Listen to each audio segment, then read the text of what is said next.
All right. I don't know who was listening at the beginning of the season, but before the season even started, all I could hear was Deshaun Watson coming in with a four-win team, which at that time would be, I believe, 4-6, and then possibly winning out the rest of the year, or maybe actually it would be 4-7. No, he'd come back for the 11th game, so we'd be 4-6. At any rate, the point is, if he wins out the rest of the season, we could actually have an 11-6, 10-6 record, 10-7 record, which is actually something that occasionally will get into the playoffs. So I'm not completely discounting that as a possibility, but to me, it just seems like there's a possibility here in the future. I mean, next three games, and I'm going to go ahead and pull this up on my phone here. I was looking at it earlier. Next three games, we play the Dolphins, 5-3. Probably not going to beat them because it's going to be, their home game. But it's possible. I mean, they're not unflappable. Then we're going to play the Bills, which is actually like a really good team. And it's funny to me when we play the Bills or we even hear about the Bills because I believe it was the year that Baker Mayfield was drafted. They were talking about the quarterback for the Bills, Josh Allen, and he was supposedly not like ready to be a quarterback, and he was too raw, and he was going to take all this coaching, and the Bills just took a chance on him, I guess. But like, did they really? It seemed like they knew the whole time he was going to be the guy, and it turns out of all those people, I mean, he was the guy. So anyway, here we are absent Baker Mayfield. He's already ruined his career. That's like the side project that's made me happy this year while the Browns are just floundering everywhere. But at any rate, so after we do that, we have the Buccaneers. That's a winnable game. Tom Brady's in full life crisis mode, and the Buccaneers can't really figure it out. Not only that, but they come to Cleveland. I mean, these guys are going to be playing in the frigid cold when all they ever do is practice in like picturesque weather. So that's going to be a problem for them. I'd put money on that. And that's going to get us our fourth win before the Texans game, which of course is when Deshaun Watson comes back. They're 1-5 right now. They can't figure anything out. That'll be like a practice game for him. So it's going to be a nice little run up. Now, if he looks kind of froggy, we might actually keep going with Jacoby, but I wouldn't see that happening. We spent too much on Deshaun Watson. We're going to ride that truck into the ground. But after that, Bengals, we just beat them. We'll obviously be playing them in Cincinnati, but that might as well be a home game because it's just like a 3-hour drive. So literally any of the fans could show up for that. Then we've got the Ravens at home, the Saints at home, and then we have to go beat the Steelers and the Commanders on the road. None of those teams seem like they're actually like fully functioning teams.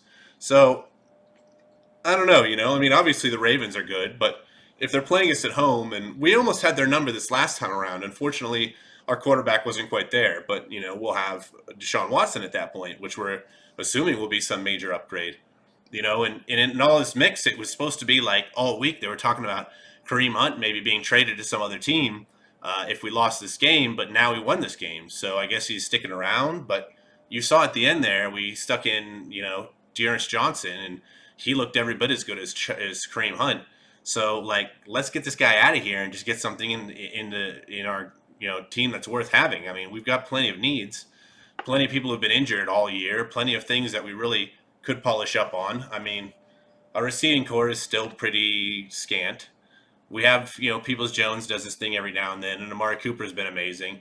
But, no Njoku tonight again. Like, no Njoku, Denzel Ward, Jock wasn't there. I mean, this was a game on prime time we should have lost. And so the fact that we won it really does make it seem like we have a blueprint. It's just, will it come together? I mean, we heard about this fighting in the locker room and Kevin Stefanski trying to squash all that stuff, and it seemed like we're another broken organization. And I don't know. I mean, with as few wins as we have, I kind of was like ready to just move on with this.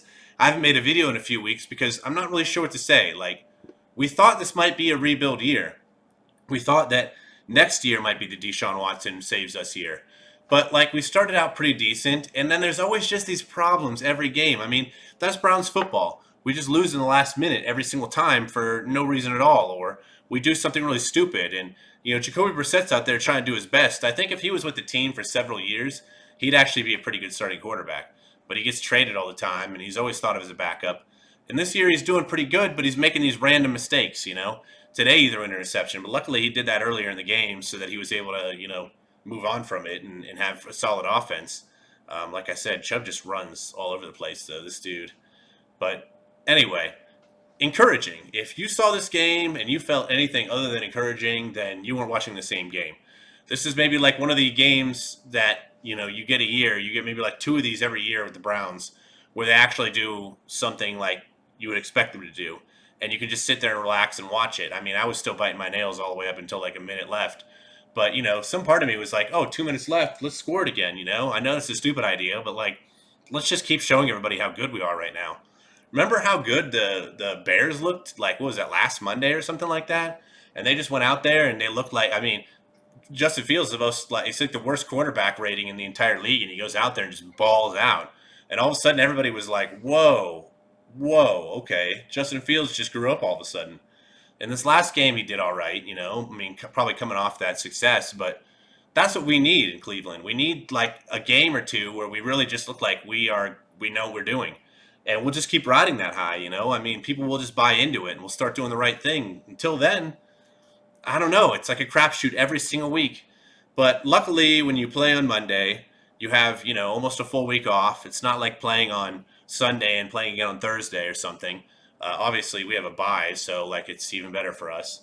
But when we come back, we'll be fully healthy. Hopefully, we can scratch together a win in this next 3 games before Deshaun comes back. And then I honestly think we could make the playoffs if he wins it out.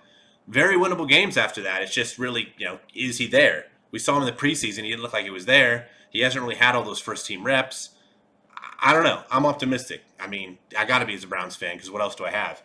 Although, the Cavs I have, and the Guardians I have, and so there's some other teams that really have kind of made me happy this year, but still, got to ride or die with the Browns. Come on, guys. Let's just keep it rolling.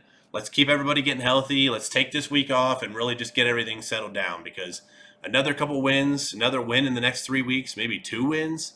I mean, if we gave them the chance to get 11-6 or something, that would be almost a guarantee for the playoffs. So let's not give up, guys. It's possible. We just saw something crazy happen.